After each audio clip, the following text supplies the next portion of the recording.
Hello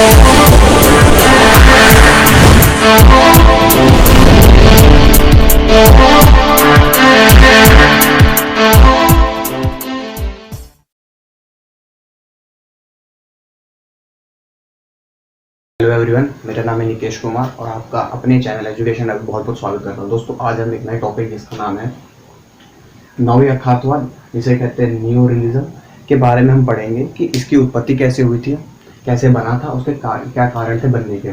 सबसे पहले बात करते हैं हम नव यथार्थवाद या संरचनात्मक नव यथार्थवाद कि होता क्या है ये। कि इसे पहली बात बता दूं मैं आपको कि नव यथार्थवाद को संरचनात्मक नव यथार्थवाद के नाम से भी जाना जाता है। इसको अंतर्राष्ट्रीय राजनीति में बहुत ही ज़्यादा महत्वपूर्ण नव यथार्थवाद को समझा जाता है, क्योंकि इसको सबसे पहले प्रचलन में लाने वाले व्यक्ति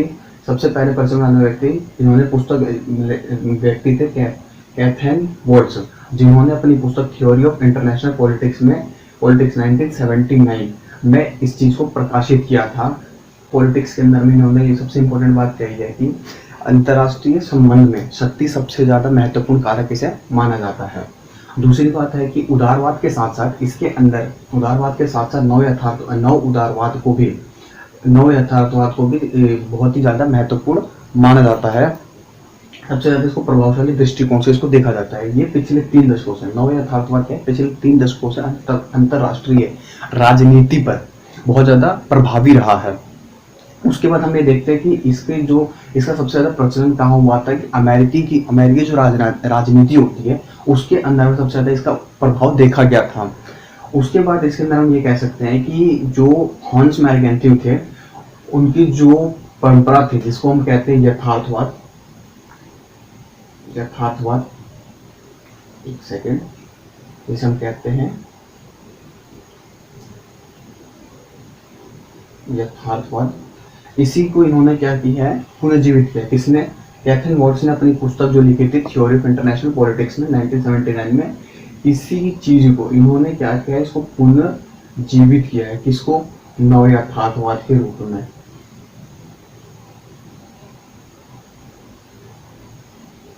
नव यथार्थवाद के रूप में इसको जन्म किया। एक छोटी सी स्टोरी इसके अंदर में कि शीतयुग जब समाप्त हो गया था, सबसे बड़ी चीज की हमें आवश्यकता पड़ी क्यों, उसका कारण क्या था कि शीतयुग की समाप्ति के बाद क्या हुआ था कि अमेरिका का एक तरफा वर्चस्व हो गया था, या फिर सबसे ज्यादा शक्तिशाली वो पहली चीज सबसे ज्यादा शक्तिशाली वो एक देश बन गया था अंतर्राष्ट्रीय स्तर पर। दूसरी चीज उसी का पूरे विश्व पर वर्चस्व हो गया था। इसके बाद क्या था कि ऐसा लग रहा धीरे धीरे कि लोग उदारवाद की तरफ ज्यादा बढ़ रहे थे। किसकी तरफ?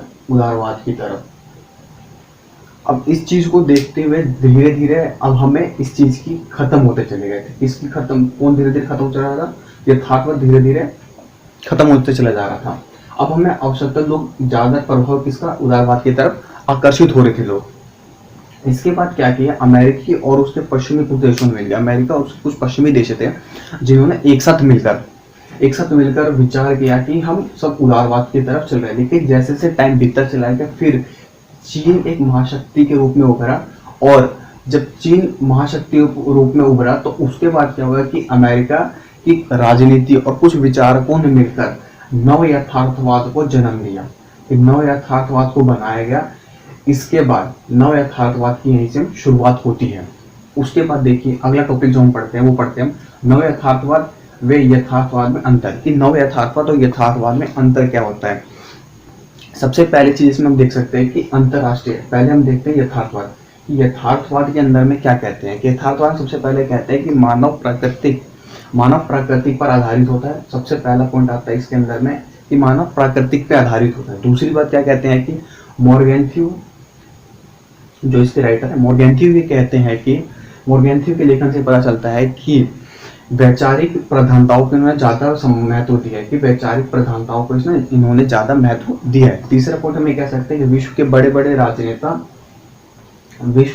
राजनेता को अहंकार व भावनाओं के अधीन है, कि विश्व के जितने भी बड़े बड़े नेता है सबके भावनाओं और अहंकार के अधीन है, भावनाओं और अहंकार के अधीन है।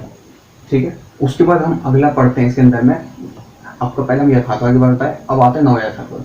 कि नव ये कहते हैं कि अंतर्राष्ट्रीय संबंध में अंतर्राष्ट्रीय संबंध में इसकी जो व्यवस्था है वो अहंकार और भावनाओं पर आधारित नहीं है, बल्कि ये राजनीति के ऊपर, व्यवहार के ऊपर आधारित होती है। दूसरी पॉइंट इसके अंदर में क्या कहते हैं कि सबसे महत्वपूर्ण जो इसमें बात आती है वो ये आती है नौ यथार्थवाद की tragedy of the great power of politics. 2001 John Mearsheimer ने इसमें अपनी पुस्तक में ये इसको नव यथार्थवाद को दो भाग में डिवाइड किया था। पहला पार्ट हम इसमें देख सकते हैं, फर्स्ट पार्ट था आपका ये रहा। फर्स्ट पार्ट में हम ये कहते हैं कि रक्षात्मक में बट गया था, दूसरा आक्रामक व्यवस्था में बट गया था। तो मिया शेयर जो व्यक्ति थे, इन्होंने आक्रामक नव यथार्थवाद को बताया है कि ये आक्रामक नव यथार्थवाद है। इसके अंदर में ये कहते हैं कि ये मॉर्गेंथियो के विचारों को, ये मॉर्गेंथियो और इनके विचारों में अंतर करते हैं, ये मॉर्गेंथियो और इनके विचारों में काफी अंतर महसूस करते हैं। टॉपिक हम पढ़ते हैं नव यथार्थवाद सिद्धांत कि नव यथार्थवाद सिद्धांत क्या है। एक सेकंड,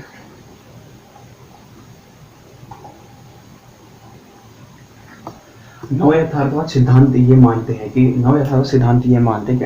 अंतरराष्ट्रीय संरचना जो होती है, दोस्तों बता दें आपको कि नव यथार्थवाद सिद्धांत क्या है। कि नव यथार्थवाद सिद्धांत में नव यथार्थवादी ये भी मानते हैं कि अंतरराष्ट्रीय संरचना की प्राकृतिक को उसके आदेशों सिद्धांत अराजकता क्षमताओं के वितरण के द्वारा परिभाषित किया गया है। कि नव यथार्थ सिद्धांत को उसके आचरण और व्यवहार के प्रति परिभाषित किया गया। दूसरा इसमें कह सकते हैं हम कि अराजकता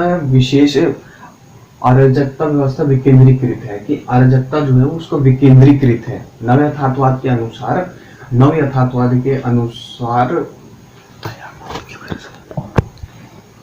हाँ, अंतरराष्ट्रीय संरचना के हिसाब से अराजकता व्यवस्था को विकेंद्रीकृत माना जाता है। थर्ड पॉइंट इसके अंदर हम ये कह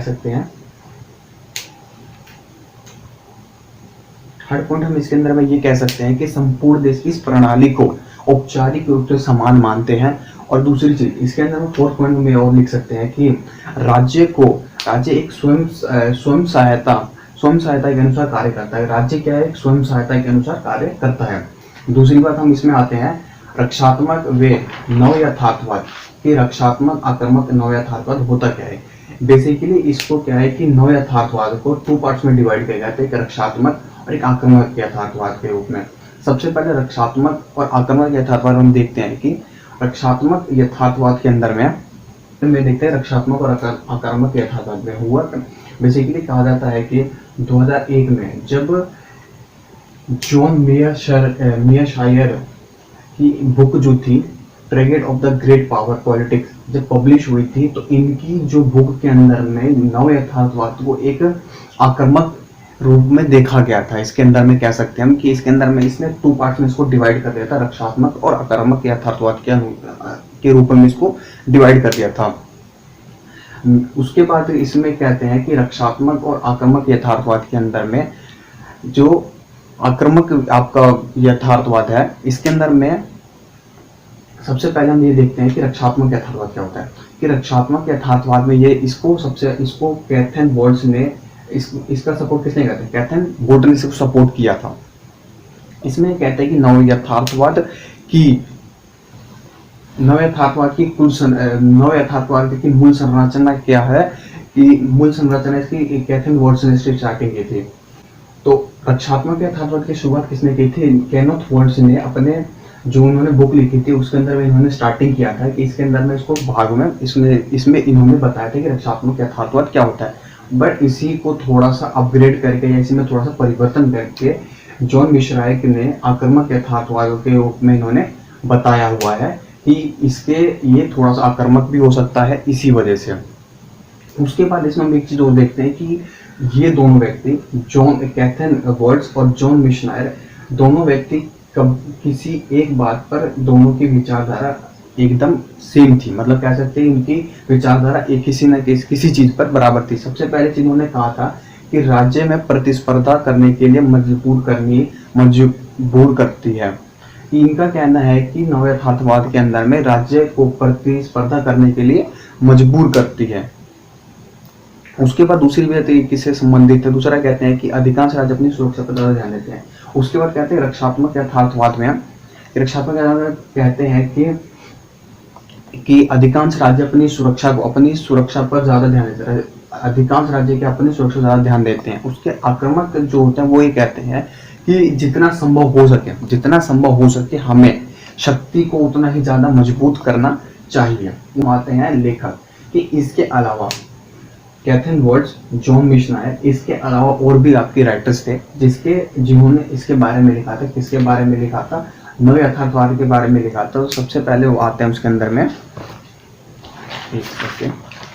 सबसे पहले आपके आते हैं जो रॉबर्ट जे आर्ट आते हैं इसके अंदर में। उसके बाद आपके आता है रिचर्ड के बेट्स। उसके बाद रॉबर्ट गिल्पिन, जोसेफ ग्रीको, उसका क्रिस्टोफर लेन और स्टीफन बोल्ट एब्रा, उसका बैरी पोसेन और चार्ल्स एल्गेयर और मार्क ट्रेजनबर्ग। ये और भी इसके अलावा राइटर्स हैं जिन्होंने नव यथार्थवाद के ऊपर अपने विचार प्रकट करते हैं। ओके दोस्तों, आज का टॉपिक यही समाप्त होता है। धन्यवाद। इस वीडियो को ज़्यादा लाइक करें, शेयर करें, सब्सक्राइब करें। मिलते हैं नेक्स्ट वीडियो में। Okay, thank you.